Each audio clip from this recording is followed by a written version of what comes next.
Hi everyone, this is Malvika and welcome to In Mind We Trust. I'm not with Akshaya, I am in Mumbai, Akshaya is in Dubai.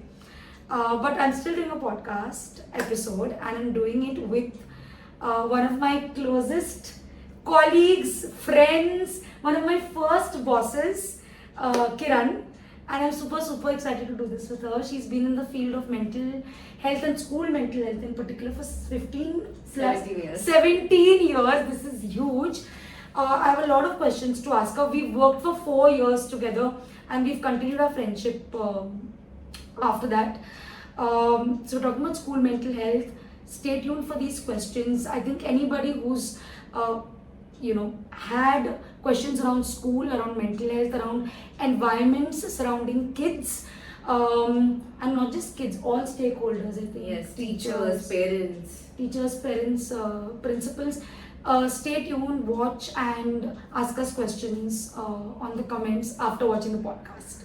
Okay. Yes. How are you feeling, Kiran, to do this with me? In front of the camera. We've spoken about a lot of things off camera. Yes. I guess, Mallu, I'm feeling so excited to be here with you. And thank you for thinking about me. No, absolutely. In fact, when I was working in Muktangan with you, you were my first boss, like I said, and I've learned a lot from you. I think Muktangan as an organization also taught me a lot. I know you will be shedding light on the same as well. And I've seen how social emotional learning and working with all stakeholders of a school can actually help kids. And today more than ever, I think school mental health needs to be spoken about. We see so many kids and adolescents struggling with mental health challenges, and no other person than you to talk about this. Can I start asking you some Of course, questions of that I have course. listed? Sure. Okay. I first want to ask you about what got you interested in mental health, to study it and then to work in this field. Okay. So, I've done masters in human development, and just after that, I joined Muktangan. And I think it's Elizabeth Mehta, who's the founder of Muktangan, who believes in holistic approach to education. And when I joined in, we were still evolving. And I would say we are still evolving. Because learning and growing is the motto, and I think that will never stop. And as a leader, Elizabeth Mehta identified those strengths in me, and I think because we used to have those conversations about children, schools, the system, teachers, everything, Yeah. she, I guess, identified that in me, and then we started this department called Social Emotional Department in 2013, and that's how we began. Baby steps, and here we are trying to do as much as we can. But for me, actually, I'm going to talk about school mental health, but schooling for me was not very easy. I mean, I've had tough times at school. I can relate to that. That is where the emphatic move. Yeah, school was not easy for me as well. And I think that's where the connect with working for school mental health was so strong. Even I feel that, what you said. Yeah. But I think how Miss Elizabeth Mehta has, gotten the culture, how she has been a leader in evolving, how she has done Muktangan, the culture, the system. I think it's just very beautiful, and it's alternate approach to education. Yeah. I mean, it's not a conventional system that we work in, and I guess that's why I'm here with Muktangan for 17 years and more. Absolutely. Okay, if I had to ask you, why school mental health must be taken seriously? Okay, and if you have to give this in like,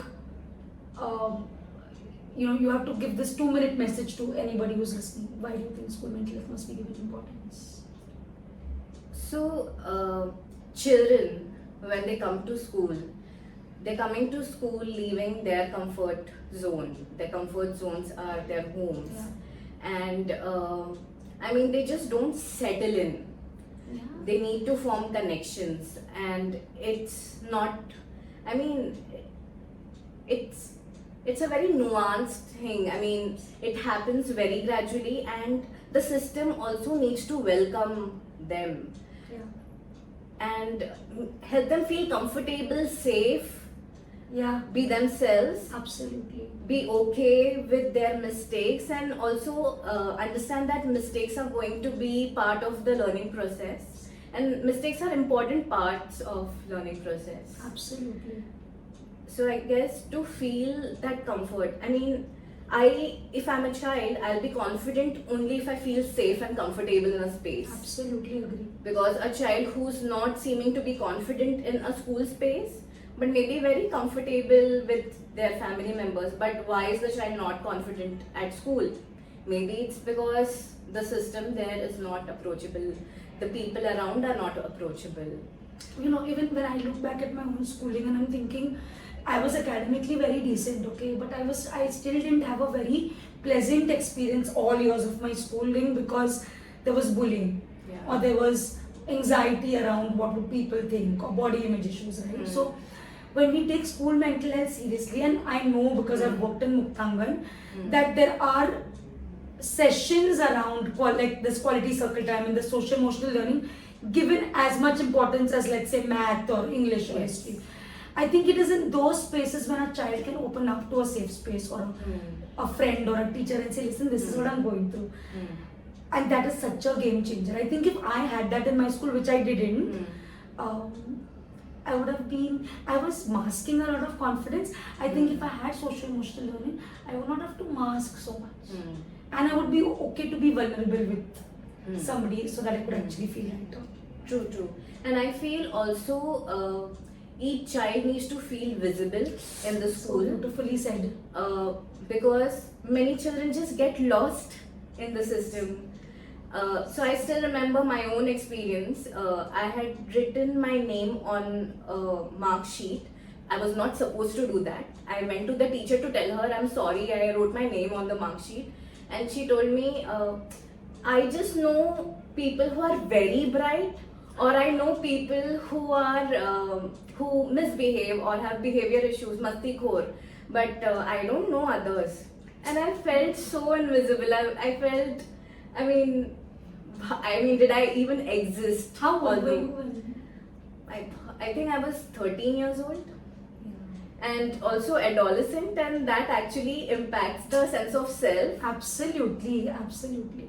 Thank you for sharing that. No, I think even when I've done trainings around school mental health, I think one of the biggest things that comes up is how,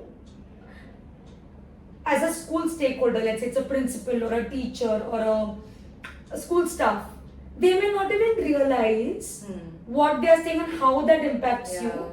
But there's such a strong, good or bad impact, and that Yeah. lasts for so many years, Yeah. even later. Yeah. Like today, if I have to look back, I will remember two teachers very strongly. I won't take names, both are alive. Okay. One who was the first one to give a good remark in our calendar.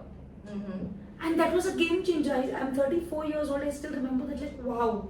And I come from a government school, so to do that then was, I was 10. So I was like, somebody is making me, it's somebody seeing me. You're visibilizing this school experience. And then there was another teacher who would call us with the book for correction and for no rhyme or reason say, come here you donkey, come here you monkey. And I'm like, now I can laugh about it, but back then I'm like, wait, what? Why are you doing this? And we were in 2nd or 3rd grade. So I think that, you know, these experiences don't last for that academic year, they last for decades. Yeah. And hence school mental Yeah. health.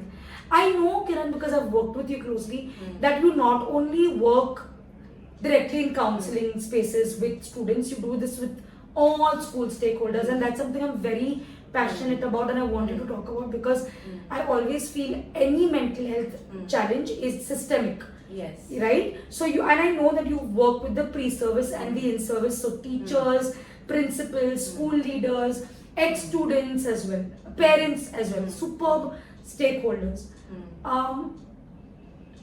Why is it important and why more systems should do this? socio-emotional learning or mental health has to be systemic, because one single period of socio-emotional learning is not going to really serve the purpose. Each and every person at school needs to feel that this is important. It is important for me to respect everybody around me.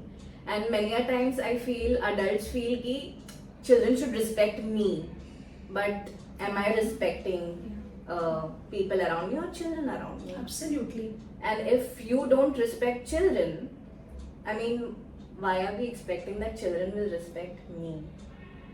So I think that's something which is very important, and that's why at Muktangan we have reflection circles, and this is right from management level, meaning circles in the management. And circle, I think, is a very important thing for Muktangan, because there are no power dynamics, everybody is at the same level.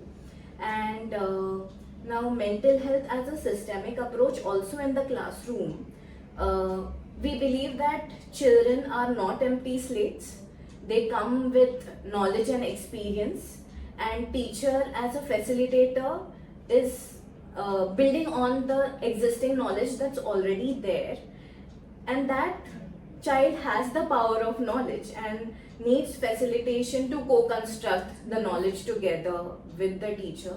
And I think when a child is engaged in constructing that knowledge, I still learn. I'm learning yoga and other things, and I realize when I'm learning, when I'm tracking myself, I feel so good. There's so much of agency also, right? Yes. When you get that agency and empowerment. Yes. That I'm part of this journey and Yes. not just a receiver or it's like a hierarchical thing, right? I love that, and I've seen this. I've seen Yes. this happening in Muktangan. I've seen this in your approach to teaching also, when you work with groups also. That's And I think also working with beautiful. parents. Yeah. Because there's one conventional approach to everything. If a child is not listening, hit them, shout at them. But are there alternate ways of, letting the child understand why the child has to do a certain thing? And if the child is not following what we are saying, so are we looking at the behavior as a bad behavior iceberg? Are we able to see things which are not visible? Absolutely. If a child is being aggressive, what could be some reasons why the child is behaving in a way? And also understanding that problem is a problem and a person is not a problem. Absolutely. So also looking at behaviors objectively, and also thinking about how can we, go about helping the child with certain things. Because if a child is showing certain behaviors which are not appropriate, maybe that's a cry for help. Absolutely. And it's not to demean the adult or challenge the adult actually. And sometimes it's a developmental milestone also. If a child is lying, or if a child is questioning back to you, sometimes we take it very personally, but it's just a developmental milestone. I'm smiling because I was in a training once, long back, and this trainer was a psychiatrist, and he said that, very often when we're in a classroom, conventionally the teacher will pick on a naughty student and say, you need help, go for counseling. Tum masti karo, you are making mischief, go for counseling. And he said that's actually developmentally appropriate. Kids are supposed to be noisy, rebel a little, be naughty, just be the noise of the classroom, and that's life, right? And he said, in fact, what you need to look out for is somebody who's very quiet. Yes, absolutely. And for me, this was when I was 18 or 19, okay, Kiran, it was such a game changer for me to hear that. Because I was one of those kids in school. I was the one who was just like writing or quiet, and even in the break. Oh, wow. Yeah. So I feel like if this is being spoken to more stakeholders of a school, there is so much preventive mental health work that can be done. And especially in countries like India, like ours, right? Where there is so much population and maybe not enough mental health professionals, this kind of social-emotional learning and work that is more accessible will help prevent so many mental health challenges and promote better mental health environments. True. Yeah, and now that you say, I'm thinking that mostly when we ask people how are you, they say I'm fine. I mean, do we really talk about emotions? Are we aware about how we're feeling? And if I am angry, if anger visits me, there is a possibility I react. I'm not even letting that anger to be processed in my head. And learning regulation, I think, is something, it's very important. I mean, children are also in communities, and people in the communities say bad words, and children realize ki, I mean, very unconsciously that acha, if I'm feeling angry, I give a bad word and I feel better. But are there alternate ways of, managing anger? Can I regulate my anger? And to regulate, I need to be aware that I am angry. And also the vocabulary for emotions, Exactly. right? Because I see so many people in therapy, individual spaces, adults, okay? What you said now, what social emotional does in schools, because our generation has not had this in schools, maybe a lot of clients who come in for therapy will not know what emotion they are feeling, Yeah. will not know what is regulation and how to regulate. And so simple, no? But to practice, Absolutely. Super practicing it difficult. is so difficult. And the only learning has been maybe from home Yeah. and from the same gendered parent. Yes. So if it's a male client, invariably, the only way they are expressing anger is very those conventional, Yeah. what we see in movies kind of expressing of anger, but not talking about it or saying, listen, primarily I'm feeling hurt or pain Yeah. or stressed or anxious. Yeah. But Also, anger, when it's expressed like that, when somebody is, when anger visits somebody and if they are reactive, if they hurt someone or if they are shouting or abusive, people around them yeah. become fearful towards them, Yes. and that sense of power. Yeah. And I think that is so encouraging also, reinforcing rather. Absolutely. Absolutely. And I know that when I'm angry, when, people get Will scared. give in, will give in. Yeah. And therefore you will engage in that power Yeah. play, but maybe not actually sit with your emotions, feel. Yeah. I remember my time at Muktangan and when we used to do quality circle time and kids as young as first standard, as 7-8 year olds, when we would do circle time, they were able to point out emotions, right? They were able to externalize it, they were able to practice small ways of regulating. And that was my first job, working in Muktangan and working with you. And it's such an eye-opener because you realize that mental health does not exist in a vacuum, it does not exist in a therapy room alone, and it doesn't have to be individual, it's very in communities, and young people, young children need it as much as adults and can actually learn. Absolutely. And the more the younger generation learns it and practices it, hopefully we have a healthier country and Yes. world. Yes. I also want to ask you, if there's students watching, young adolescent students, let's say, watching, any message for them about their mental health? Yeah, please don't use AI as a Oh my God. therapist. Oh my God! And- Me too. I will second that. And Thank you. kids are doing that, and especially adolescents are doing that. And AI comes up with such nasty things at times, Yeah. and it's better to talk to a human being. And Because who else will catch your nuances? Who else will be able to not give you solutions? Yeah. Right? Because therapy is not getting solutions, Absolutely. right? It's about trying to sit with your feelings, make sense of it, sometimes not make sense of it, disintegrate and then pick yourself up. Whereas in AI is just like, this is what you can do. yeah, Right? I don't think it's nuanced. I've been reading a lot about this yeah, too. yeah. And what about parents and teachers who are working with students? I think school as a system also needs to work with parents and teachers. Yeah. Now, teachers are the ones, and parents and teachers are the ones who are closely connected to children. Yes. And their interaction is going to have a very big impact on children.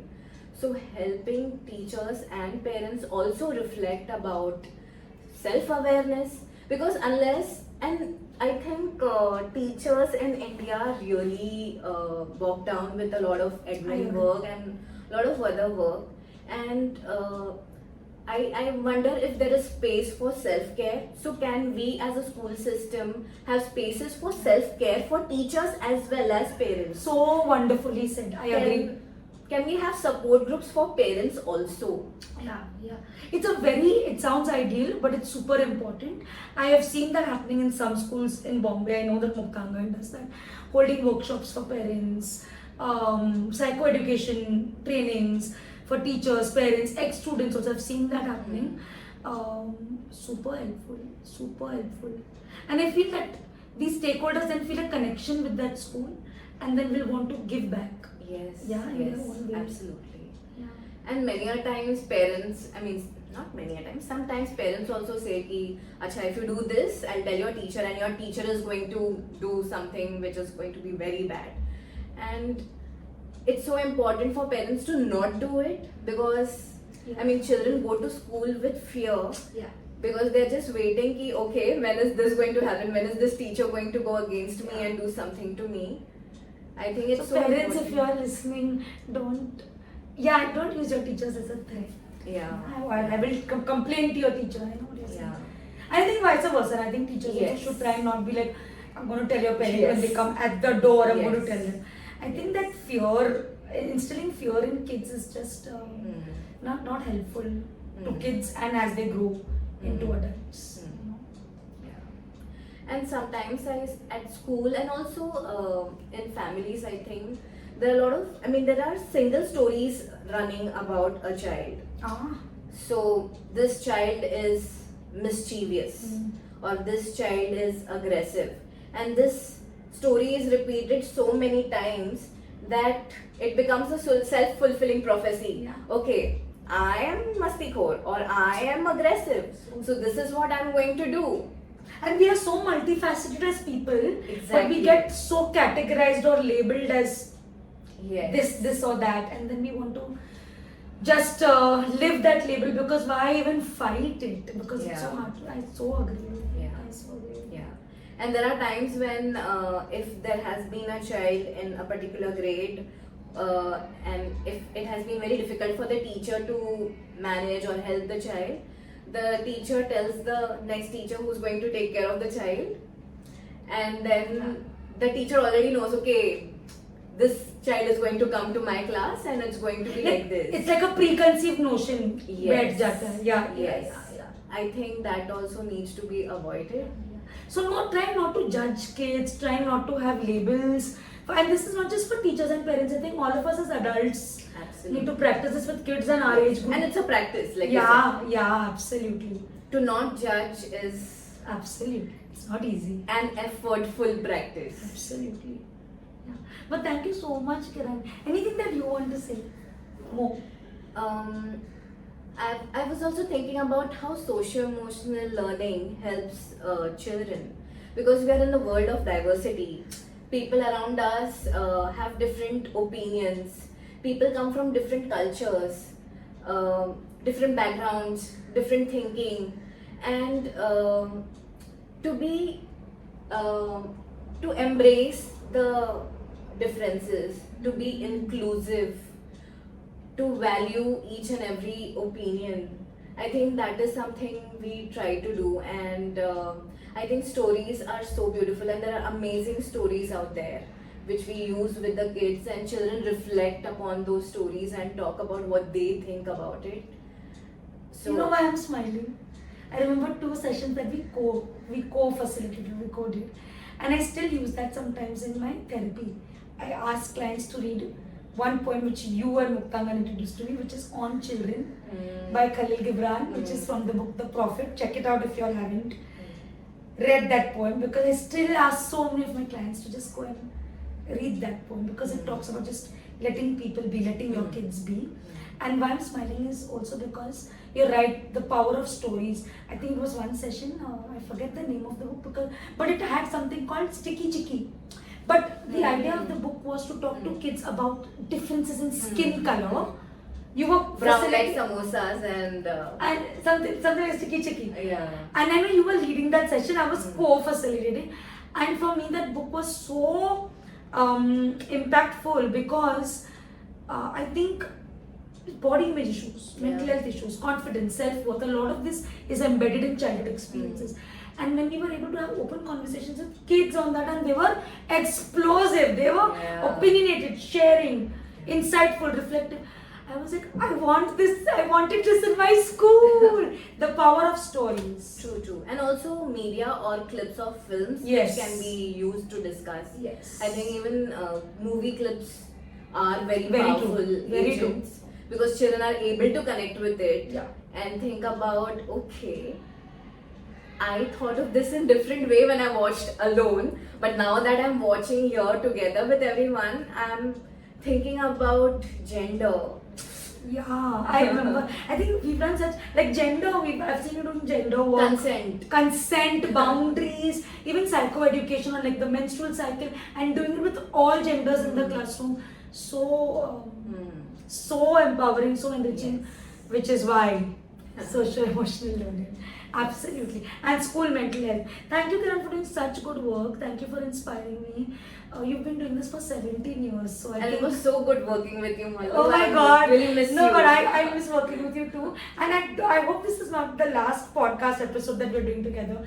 Like Akshay and I always say to most of our guests whom we enjoy working with, come for part 2, Kiran. Sure. But this was beautiful. I think some wonderful things you've shared. Thank you for making me also go down this nostalgic path of when we were together in Muktangan, we did this. I work at the other end of the spectrum, which is now working very individual, right? Like client work.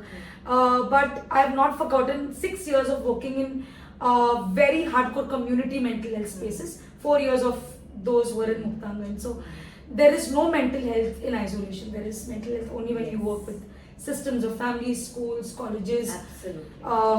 and larger. So thank you very much. Thank you. Thank you guys for watching. I am beaming from left to right because we have a lot to catch up on even after this. Stay tuned for more episodes and hope to have Kiran back again. But bye for now. Take care.